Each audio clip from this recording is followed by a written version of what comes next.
Let's talk about how to read short stories. Now, if I was being facetious, I would say step 1, open book. Step 2, read. The end.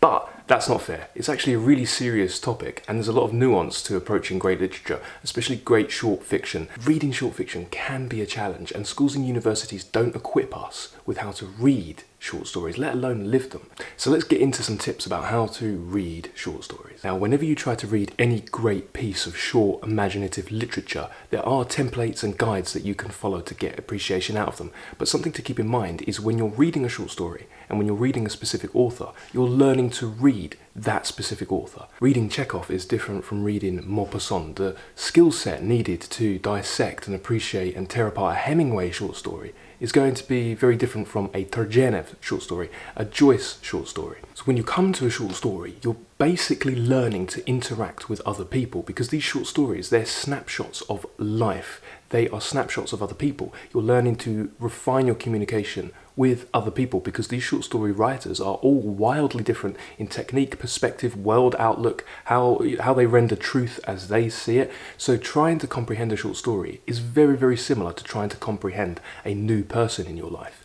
And ultimately, all talk is self-talk. So when you're trying to comprehend another person, understand them, get to know them, what you're actually doing is trying to better understand yourself. They say great conversationalists shut up and listen, and that is true. But very often when you're listening to another person, you're just trying to observe and perceive the sway of your own inner emotion, your own heart, how you respond to different ideas. You're analysing your own thoughts in response to another person. So when you're listening to somebody else, you're talking to yourself. And when you're talking to somebody else, you're also talking to yourself. So a short story is a great training ground, as well as being a good one will be really immensely pleasurable, and you'll be able to reread it endlessly and always get pleasure out of it.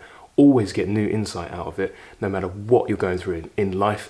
Every couple of years, you're going to bring new experiences to the story, bring it to bear on the work, and you're going to get even more out of it.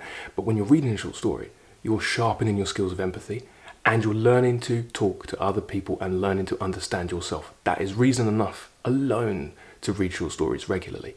When you read a Chekhov short story, what are you learning to do? What you're learning to do is to pick up on nuance and pick up on subtlety. This is also Hemingway's art. When you read a Hemingway short story, a lot of it is dialogue, it's stripped bare, and a lot of it is subtext. Hemingway's art is the art of subtext and irony. It's also the art of compression.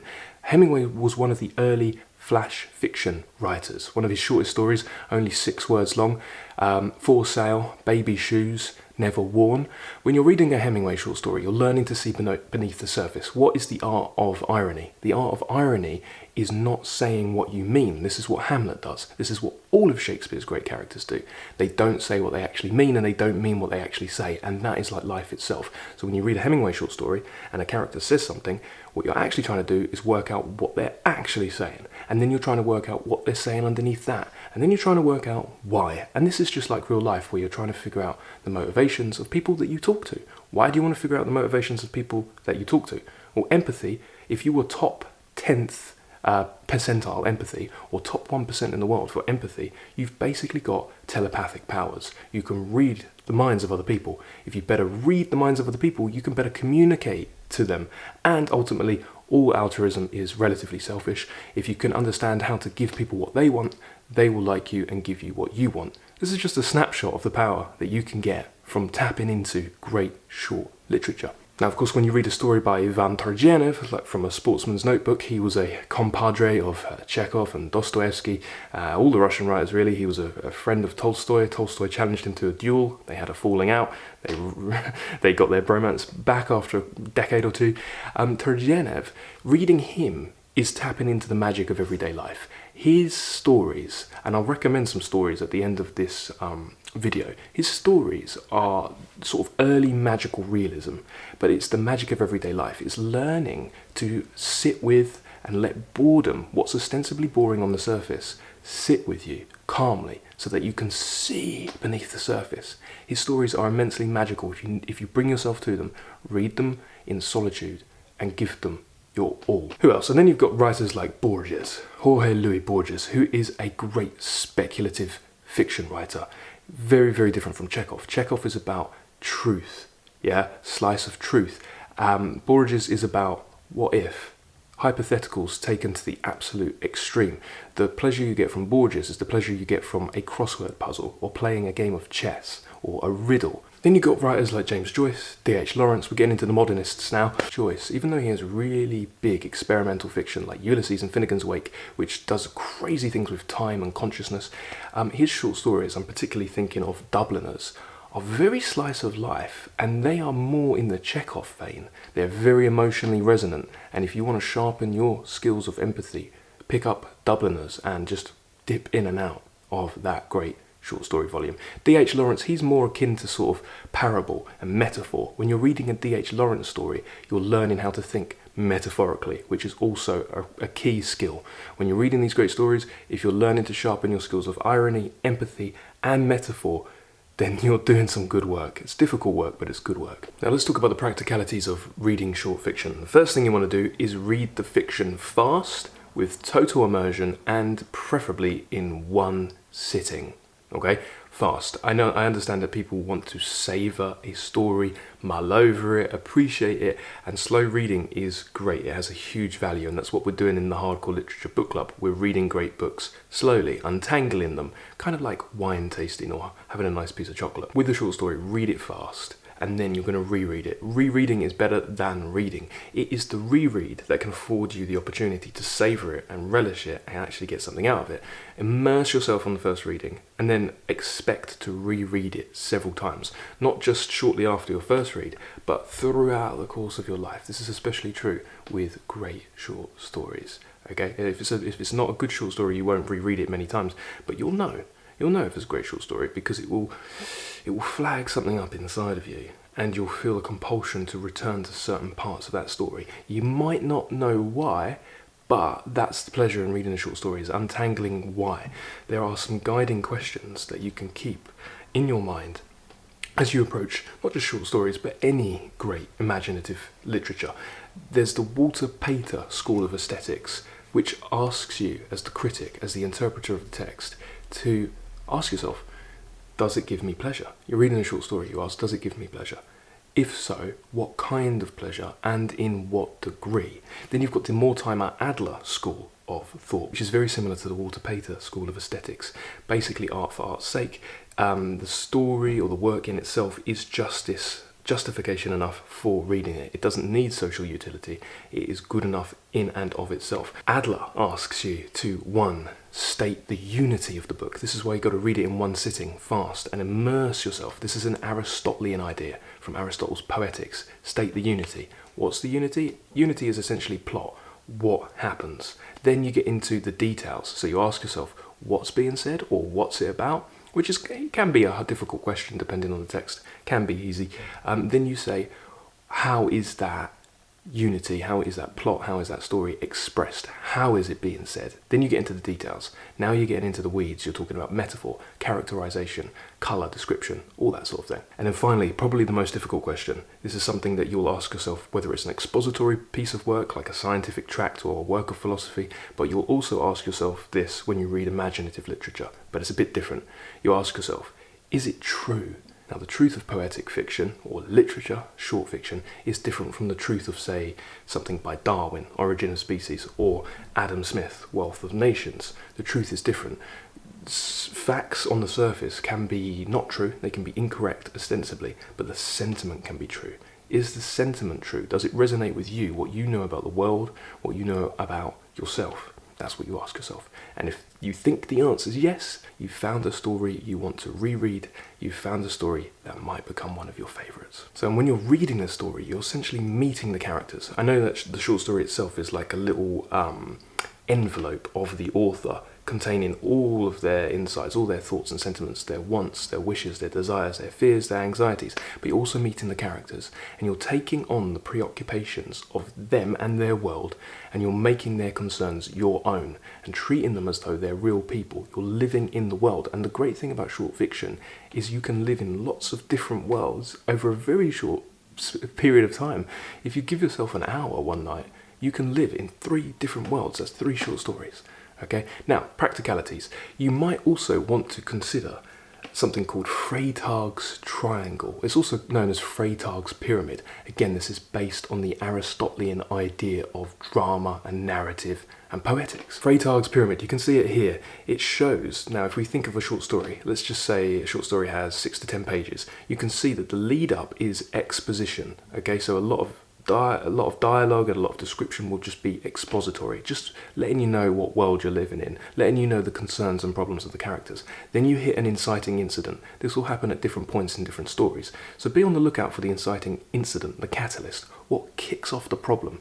Great short stories are about something. They're about conflict. They're about characters who are having problems and need them solved. Whether they solve them or not by the end of the story really depends on who you're reading. But look out for the inciting incident. Does it come in the first sentence? Does it come in the first page? Does it come a bit further down, page 3?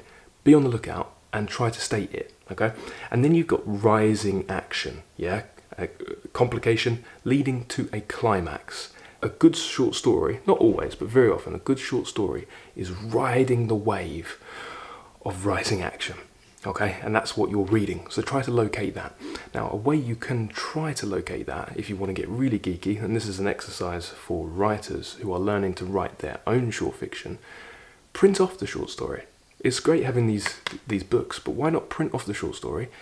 It's only going to be a few pages. Have it in front of you, page 1, 2, 3, and start cutting it up. Start marking it. Start drawing all over it. Start breaking it down. It's kind of like when you're working on a car and you're taking the machinery apart.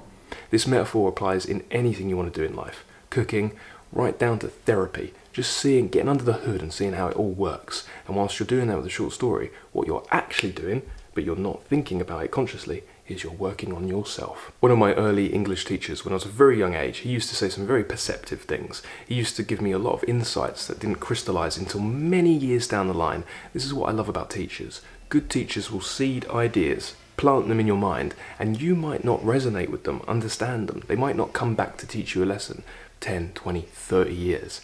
That's the power of good teaching. Anyway, he, Mr. Jones, said that you can think of literature almost like an orange tree. So a novel like Anna Karenina, which we're reading at the moment in the Hardcore Literature book club, is an orange tree, okay? A short story is an orange, and poetry is the juice, it's the pulp, it's all wrung out, okay? So when you're reading a short story, you're treating it almost more like a poem in certain aspects than longer fiction. So you're kind of straddling the two. I know I said that you've got to read it fast and immerse yourself, but it's the rereading that really seems similar and akin to poetry. If you reread a short story enough times, you start to just possess whole swathes of it by memory, like poetry, which is amazing. And then if you start to do that, you start to carry it around inside you. It's wonderful. If you listen to the Ernest Hemingway short story podcast for Hardcore Literature, you'll know that I advise using the title of a story as a mnemonic device to unlock meaning. Carry the title around with you, and you carry the whole power of the short story that resonated with you. Now, we can place demands on our short stories and great literature, and we can use them to change. We can use them to facilitate greater understanding about ourselves and others. But if you think that's placing too much pressure on these pieces of art, you can also treat them like gems, like jewels, like diamonds. You hold them up to the light, you see how they shine, you inspect the different cuts, you inspect the colour, the clarity, and you appreciate it for its own sake. That's a valid response to a short story as well. So if you're interested in learning more about short stories, we're doing a number of short story masterclasses in the Hardcore Literature book club. There's a link in the description below. Coming up very soon, we're going to deep dive into Chekhov and Turgenev. Specifically, we are reading The Kiss by Chekhov, Ward Number 9, The Darling, which is a great short story, and The Lady with the Dog. We're also reading Turgenev's Live Relic, or The Living Relic, Cassian from Fair Springs, Bezin Meadow, and The Singers. If you want some more short stories, you might appreciate some of Hemingway's stuff. We did a podcast on it recently. A Clean, Well-Lighted Place is a really nice short story, very resonant. Snows of Kilimanjaro is a longer short story, worth reading though, and Hills Like White Elephants is very, very powerful. We'll also be reading Maupassant in the book club. I would recommend, if you want something to read now, The Hauler is really good, and Boule de Souffle, Okay, come summertime, we're going to be looking at sort of modernist, the art of the modern short story. So we're looking at Lawrence, D.H. Lawrence, James Joyce, Borges. If you want a good story from Lawrence that sort of displays his power and his technical capabilities, then The Rocking Horse Winner is a great short story. If you want a good Joyce short story, I would highly recommend a story called Evelyn or Eveline. And Borges, check out the Library of Babel or Babel. You might also want to get his short collection of ficciones, because if you like Borges and speculative fiction and hypothetical, then all of his short stories are worth exploring a little bit more. Thank you very much for watching. Let me know your favourite short stories, how you enjoy them, and how you bring yourself to them. Any recommendations you have, please pop them in the comments below. And if you've enjoyed this video, please hit the like button and subscribe, and I'll keep making more content. Happy reading.